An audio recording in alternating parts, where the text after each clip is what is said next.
Hello friends, welcome to my YouTube channel. So friends, कैसे हैं आप लोग? उम्मीद करती हूँ कि आप सब अच्छे होंगे। मैं भी बिल्कुल अच्छी हूँ। सो फ्रेंड्स, आज हम पढ़ने वाले हैं क्लास 6 का चैप्टर 7, हमारा देश भारत।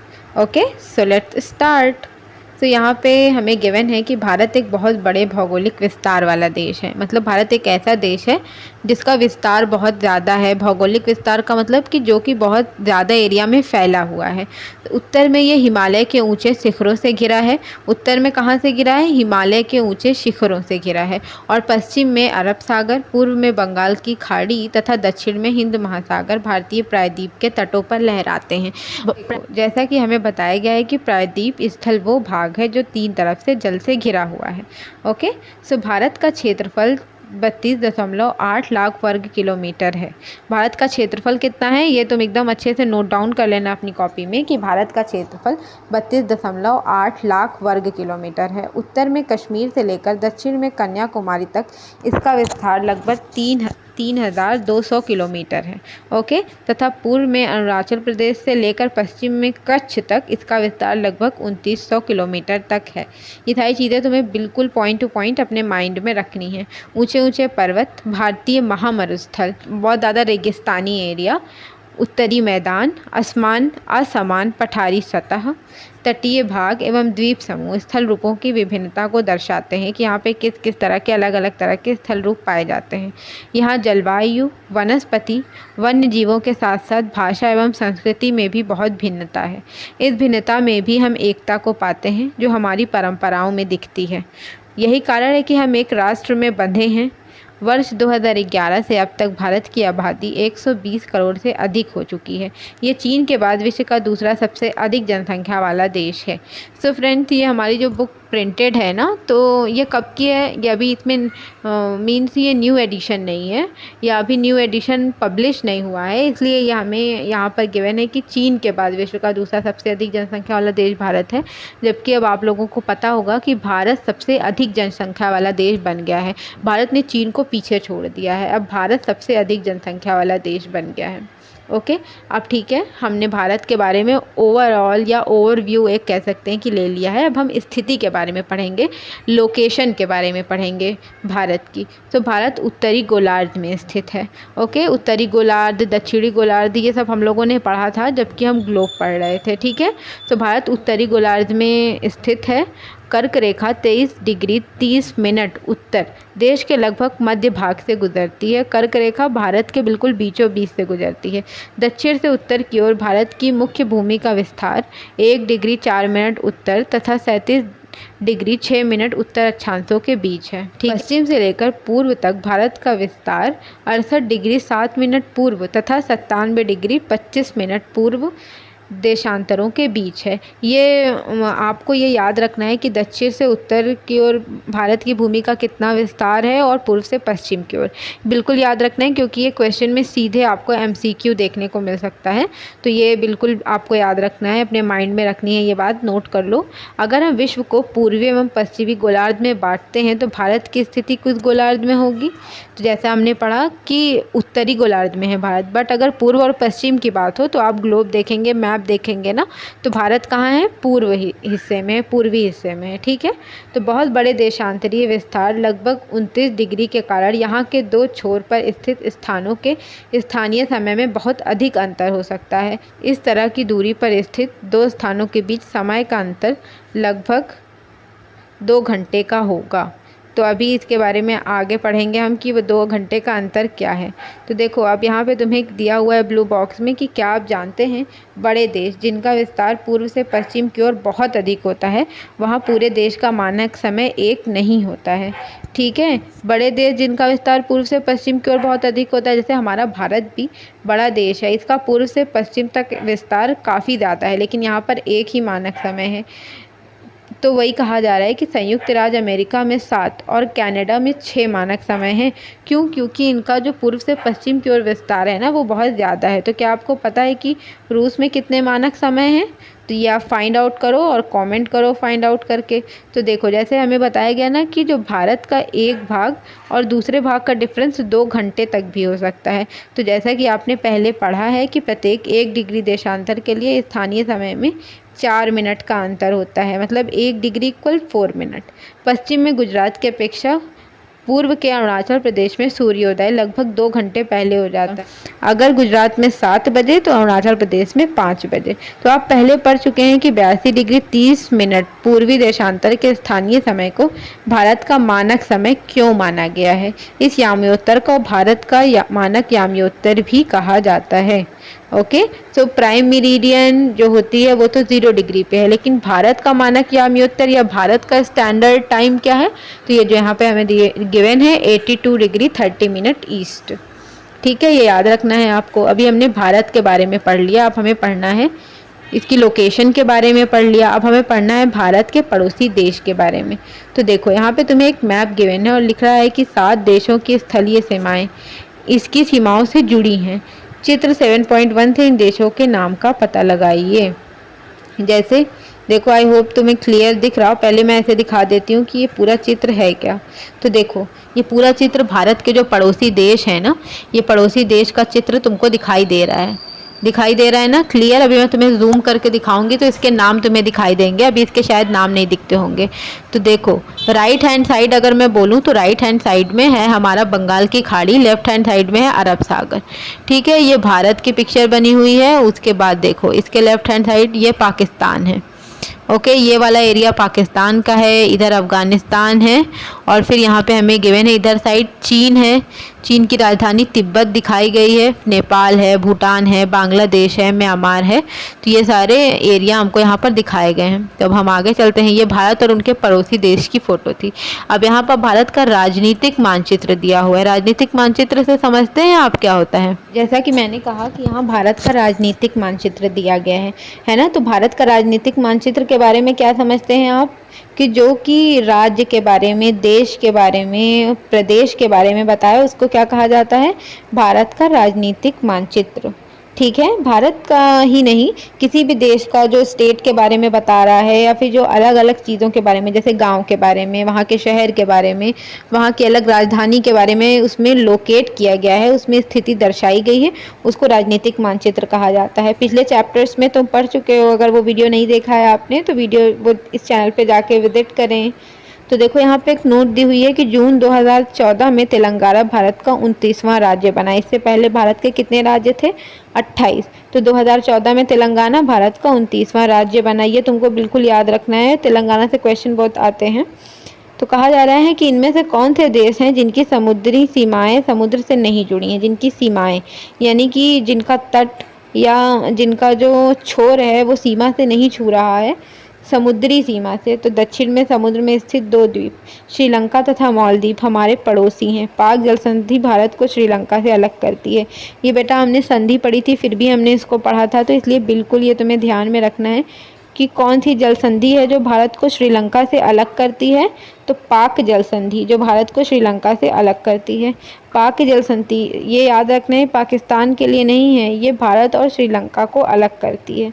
ओके, अब राजनीतिक एवं प्रशासनिक विभाजन के बारे में तुम्हें बताया जाएगा कि भारत एक विशाल देश है। प्रशासनिक क्रियाकलापों के लिए देश को 29 राज्यों एवं 7 केंद्र शासित प्रदेशों में बांटा गया है ना। दिल्ली भारत की राजधानी है। राज्यों का निर्माण मुख्यतः भाषाओं के आधार पर हुआ है। क्षेत्रफल की दृष्टि से सबसे बड़ा राज्य राजस्थान तथा सबसे छोटा राज्य गोवा है। राज्यों को जिलों में बांटा गया।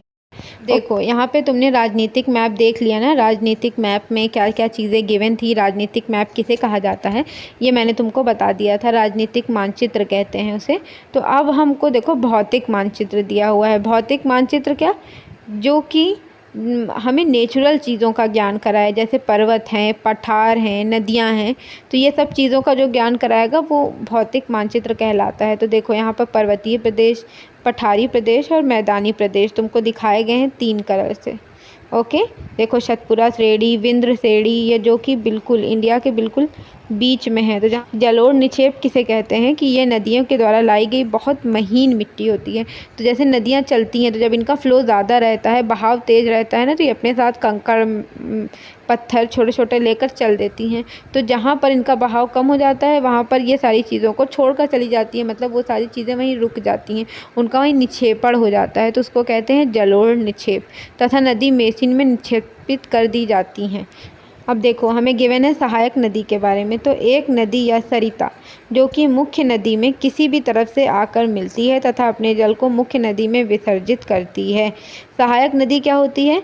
जो कि कोई भी नदी है जो कि मुख्य नदी में किसी भी तरफ से आकर मिल जाए और उसका जल भी उसी में मिल जाए, फिर वो उसी नदी के नाम से जानी जाने लगे, तो उसको सहायक नदी कहा जाता है। अब देखो भौतिक विभाजन में हमें क्या दिया हुआ है कि भारत में पाई जाने वाली भौतिक आकृतियाँ विभिन्न प्रकार की हैं। तो जैसे पर्वत, पठार, मैदान, तट तथा द्वीप समूह। उत्तर में बर्फ से ढका हिमालय संतरी का कार्य करता है। हिम प्लस आलय का मतलब होता है बर्फ का घर। हिम मीन्स बर्फ, आलय मीन्स घर, तो हिमालय मीन्स बर्फ का घर। तो हिमालय पर्वत को 3 मुख्य समानांतर श्रृंखलाओं में बांटा गया है, मतलब पैरेलल श्रृंखला में बांटा गया है। सबसे उत्तर में स्थित श्रृंखला को वृहत हिमालय या हिमाद्री कहा जाता है। ये बहुत क्वेश्चन बनते हैं कि हिमाद्री किसे कहते हैं। फिर एग्जांपल दे देगा वृहत हिमालय, मध्य हिमालय, शिवालिक या और कोई। हिमाद्री किसे कहते हैं? तो वृहत हिमालय को ही हिमाद्री कहा जाता है। इसी श्रृंखला में विश्व की सबसे ऊंची शिखर है। मतलब कौन सी? विश्व की सबसे ऊंची शिखर हम लोगों ने पढ़ा था, बताओ। Very good, Mount Everest. मध्य हिमालय या हिमाचल हिमाद्री के दक्षिण में स्थित है। बहुत से लोकप्रिय पहाड़ी स्थान यहाँ स्थित हैं। 5 पहाड़ी स्थानों के नाम का पता लगाइए। शिवालिक सबसे दक्षिण में स्थित श्रृंखला है। शिवालिक क्या है? सबसे दक्षिण में स्थित है हिमालय के। अब दिया हुआ है कि हिमालय के दक्षिण में भारत का उत्तरी मैदान स्थित है। हिमालय के दक्षिण में क्या है? भारत का उत्तरी मैदान। ठीक है, तो ये मैदान समतल तथा सपाट है। ये मैदान सिंधु, गंगा, ब्रह्मपुत्र तथा इनकी सहायक नदियों के द्वारा लाए गए जलोढ़ निक्षेपों से बने हैं। जो जलोढ़ निक्षेप आते हैं ना, वो बहुत ही ज़्यादा उपजाऊ होते हैं। नदियों के ये मैदान कृषि के लिए उपजाऊ भूमि प्रदान करते हैं। यही कारण है कि इन मैदानों में जनसंख्या अधिक है। जैसे नॉर्मल एरिया जो होता है ना, जो ऐसा मैदानी भाग, उसमें जनसंख्या अधिक होने का कारण यही है क्योंकि यहाँ पर उपजाऊ ज़मीन पाई जाती है। तो भारत के पश्चिमी भाग में भारतीय महामरुस्थल स्थित है। राजस्थान में ये शुष्क, गर्म तथा रेतीला स्थल है। यहाँ वनस्पति की मात्रा बहुत कम है, पेड़ पौधे बहुत कम है, तो यहाँ गर्मी बहुत ज़्यादा रहती है। उत्तरी मैदानों के दक्षिण में प्रायद्वीपीय पठार स्थित है। उत्तरी मैदानों के दक्षिण में, अब देखो प्रायद्वीपीय पठार की बात आ गई ना। प्रायद्वीप किसे कहा जाता है? स्टार्टिंग में ही हम लोगों ने पढ़ा है कि किसी भी एरिया का ऐसा भाग जो तीनों तरफ से जल से घिरा हो, उसे प्रायद्वीप कहा जाता है। तो उत्तरी मैदानों के दक्षिण में प्रायद्वीपीय पठार स्थित है। इसकी आकृति क्या है? त्रिभुजाकार है, ट्रायंगुलर शेप का है। इसका धरातल काफ़ी ऊंचा नीचा है। इस क्षेत्र में बहुत सी पहाड़ी श्रृंखलाएं तथा घाटियां स्थित हैं। इसके उत्तर पश्चिम में अरावली श्रृंखला स्थित है। हम लोगों ने पिछले क्लास में पढ़ा था कि अरावली कितनी ज़्यादा पुरानी पर्वत श्रृंखला है। सबसे पुरानी पर्वत श्रृंखला कौन सी है? अरावली, जो विश्व की सबसे पुरानी पर्वत श्रृंखला है। लिखा भी है हमें। विंध्य एवं सतपुड़ा भी बहुत महत्वपूर्ण श्रृंखलाएं हैं, मैंने आप लोगों को दिखाया भी। तो विंध्य और सतपुड़ा बहुत महत्वपूर्ण श्रृंखलाएं हैं। इन श्रृंखलाओं से होकर नर्मदा तथा तापी नदियाँ बहती हैं। ओके, ये पश्चिम की तरफ बहने वाली नदियाँ हैं जो अरब सागर में गिरती हैं। तो तुम्हें ये दोनों नदियों का नाम याद रखना है, नर्मदा और तापी, क्योंकि जो नर्मदा और तापी हैं ये ऐसी नदियां हैं जो अरब सागर में गिरती हैं, और वरना ज़्यादातर सारी नदी किस में गिनती है? बंगाल की खाड़ी में। तो इस पठार के पश्चिम में पश्चिमी घाट या सह्याद्री तथा पूर्व में पूर्वी घाट स्थित है।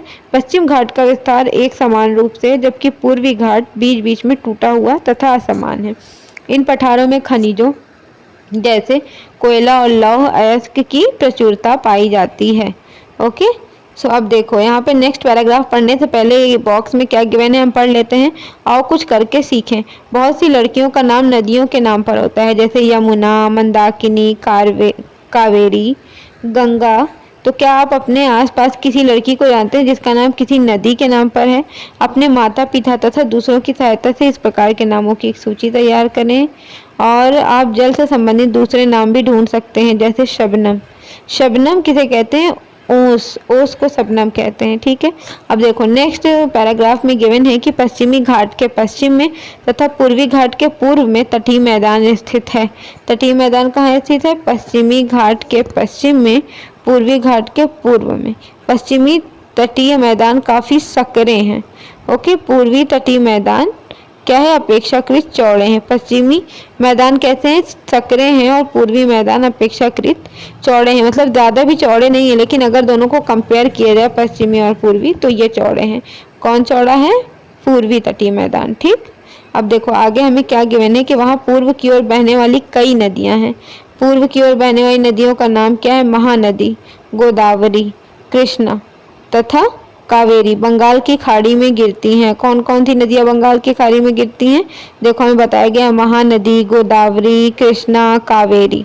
ओके, ये सारी नदियां बंगाल की खाड़ी में मिलती है। ज़्यादा ध्यान रखना, ज़्यादातर जो नदियां हैं वो बंगाल की खाड़ी में ही गिरती हैं, लेकिन अरब सागर में गिरने वाली दो नदियां हैं जो कि बहुत फेमस है, तापी और नर्मदा।